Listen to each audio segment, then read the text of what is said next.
Agora, a comparação também pode ser útil, né? Ela pode deixar de ser ilusão quando você comparar você com você mesmo.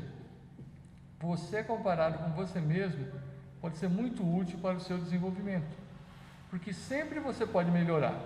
Não importa o quão bom você seja em alguma coisa, sempre pode ser melhorado, né? Isso, eu estou falando com vocês aqui, eu estou sentindo gosto na boca de um bolo que a minha avó fazia, porque isso é a prova que sempre pode ser melhorado, tá? Porque sempre ficava melhor, né? Então eu não sei que milagre que ela fazia, mas sempre ficava melhor. Então assim, tudo que você faz na vida pode ser melhorado, sempre. E se você conseguir comparar você com você mesmo, você começa a melhorar. Você fala assim, peraí, eu fiz isso aqui bem, mas o que eu posso mexer aqui para ficar um pouquinho melhor? E vai acontecer. E aí você vai, se você encarar a realidade, né?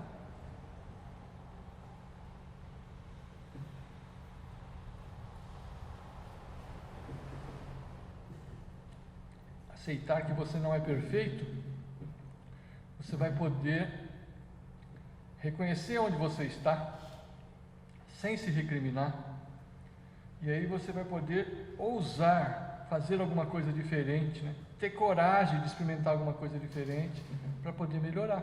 Porque se você continuar fazendo a mesma coisa, será que vai melhorar? Fazer tudo exatamente igual?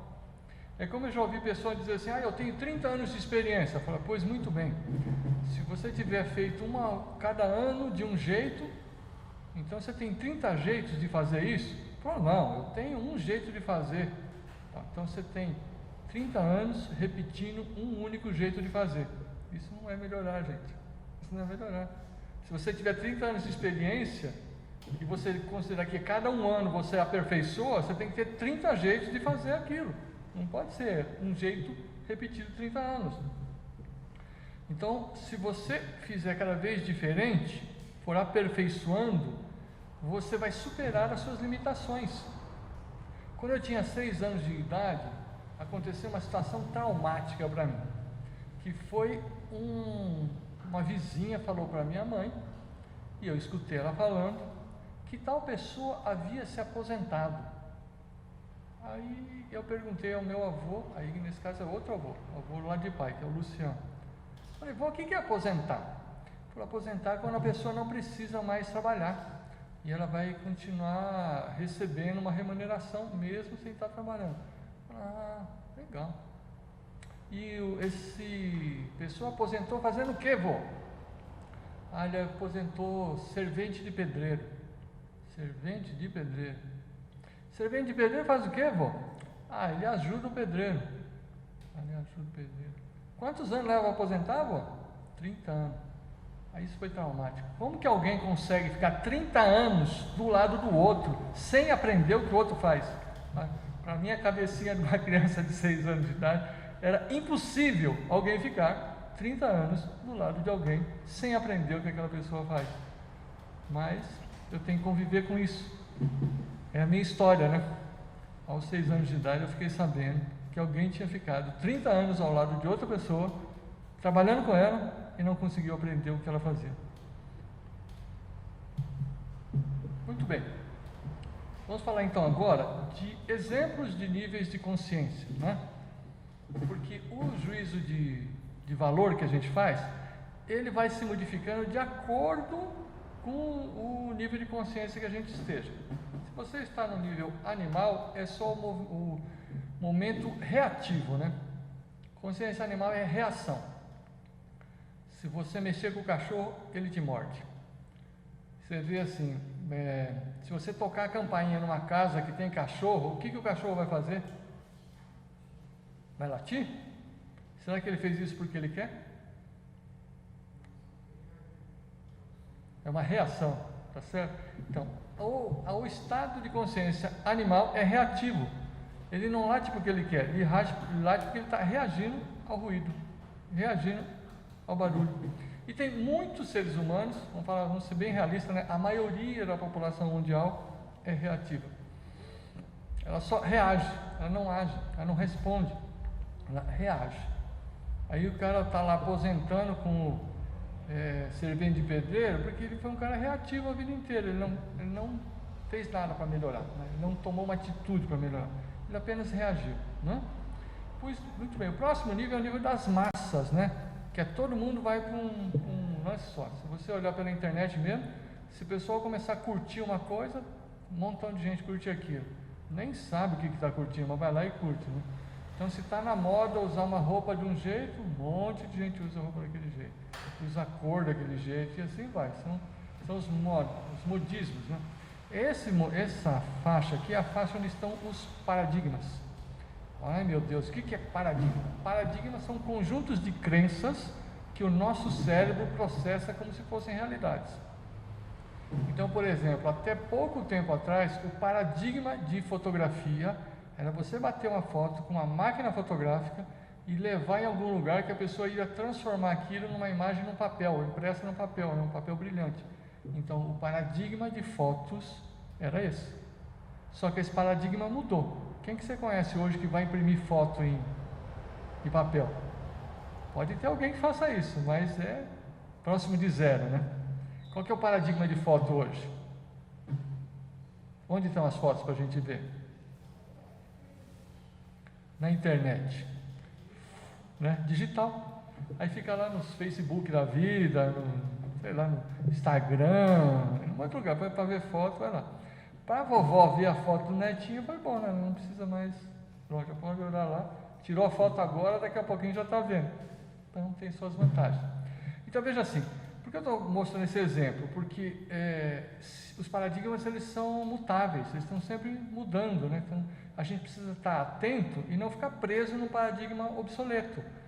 Então assim, antes de existir a energia elétrica, né, a lâmpada que o Thomas Edison inventou, que esse é um exemplo de quebra de paradigma, né? A iluminação era lampião, era perigoso o lampião, podia queimar, podia pegar fogo, né? Ou vela, que também é mais perigoso que o lampião. Aí o Edison fez a lâmpada incandescente, depois nós tivemos as lâmpadas frias, depois as lâmpadas econômicas, e agora estamos nas lâmpadas de LED. E daqui a pouco alguém inventa outro treco melhor que o LED, aí assim vai.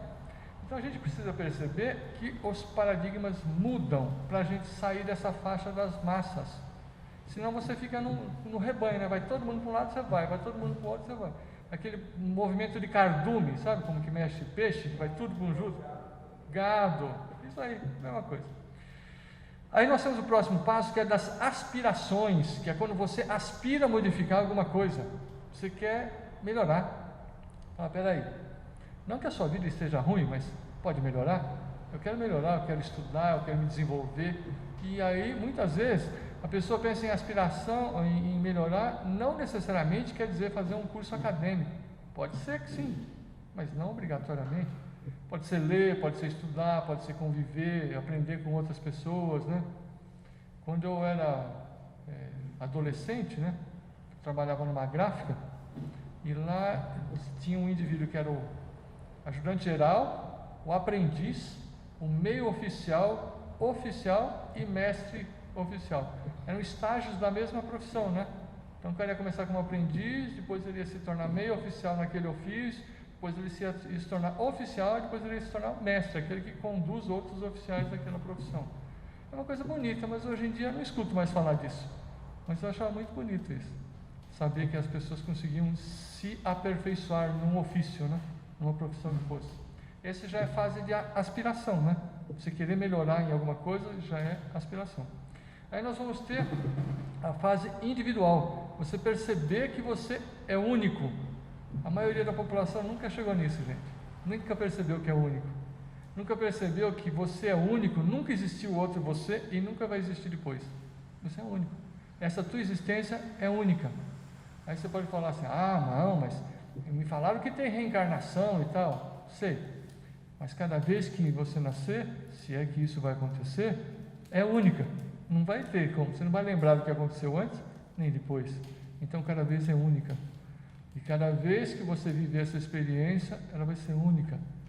Você vai ter um pai e uma mãe únicos. Nunca vai ser o mesmo pai, a mesma mãe, o mesmo irmão. Vai ser sempre diferente. Quando você perceber isso, você começa a se aproximar de como é que funciona o mecanismo do universo, né? Por quê? Peguei o exemplo da sua mão. Se você olhar na sua mão, ó, são 5 dedos, carne da mesma carne, sangue do mesmo sangue, e todos são diferentes. Cada um tem uma impressão digital diferente. Então nós somos imagem e semelhança do Criador. Então, se o Criador é um universo macro, nós somos um universo micro. Nós somos um reflexo em miniatura, um micro, uma gotinha no oceano, né, do que seria o macro. Conforme você conseguir entender esse micro que é você vai compreender o macro, que é o universo pleno. Então, nesse sentido, as patologias humanas ou as enfermidades são desconexão nossa com essa informação universal. Dentro de cada um de nós existe uma centelha divina, seria uma gota de Deus, podemos dizer assim, né? Uma faísca de Deus. Eu gosto de ver quando afia a faca no esmeril, né? Que fica saindo aquelas faísquinhas, né? Quando eu escuto essa fala, para mim aquilo ali exemplifica isso, sabe? É como se Deus estivesse afiando as facas e cada fagulhinha daquela ia ser um ser humano, não uma gotinha assim, um que está por aí pelo mundo, né? Então, é importante a gente entender que quando se trata de imagem e semelhança, que aparece não só na Bíblia, em vários livros sagrados, né?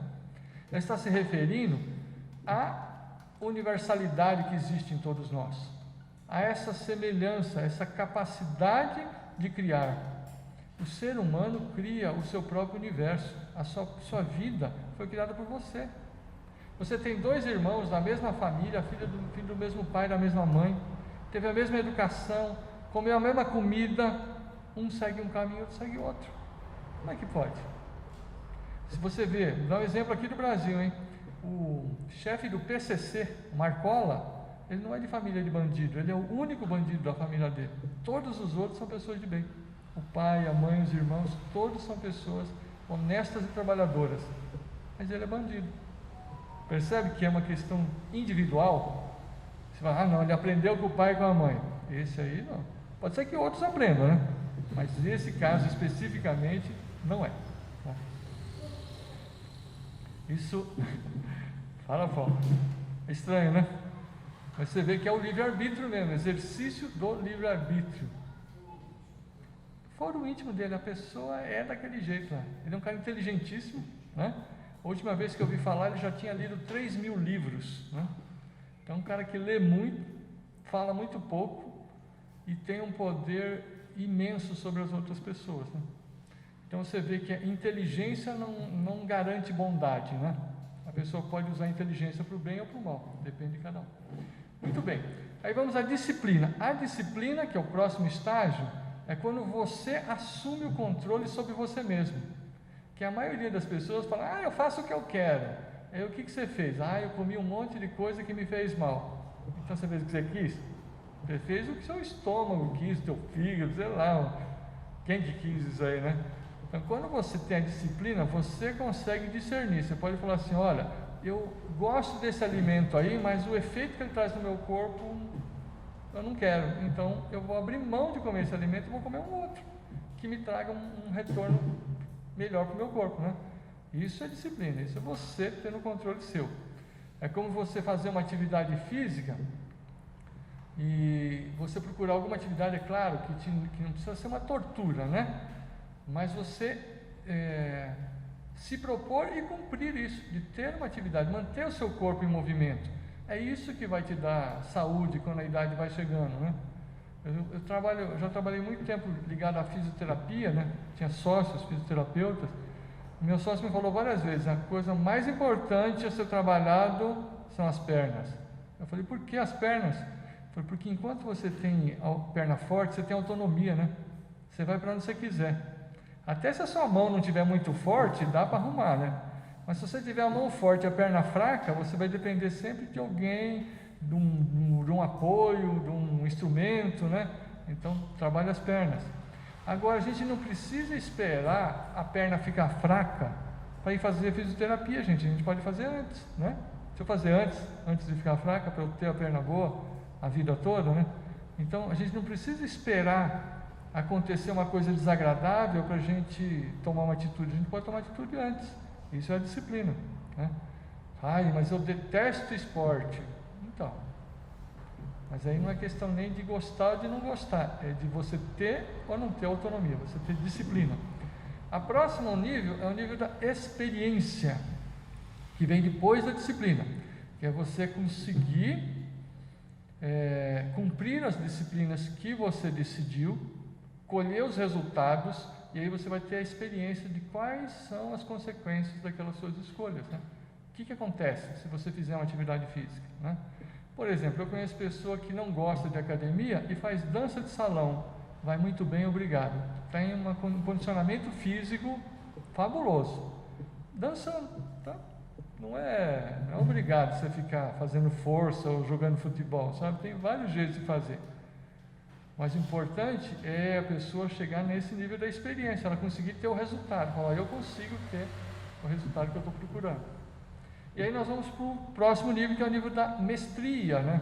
Que é quando você começa a ensinar coisas que nem você mesmo sabia que você sabia. Isso é muito doido, né? Como é que você vai ensinar uma coisa que você não sabia?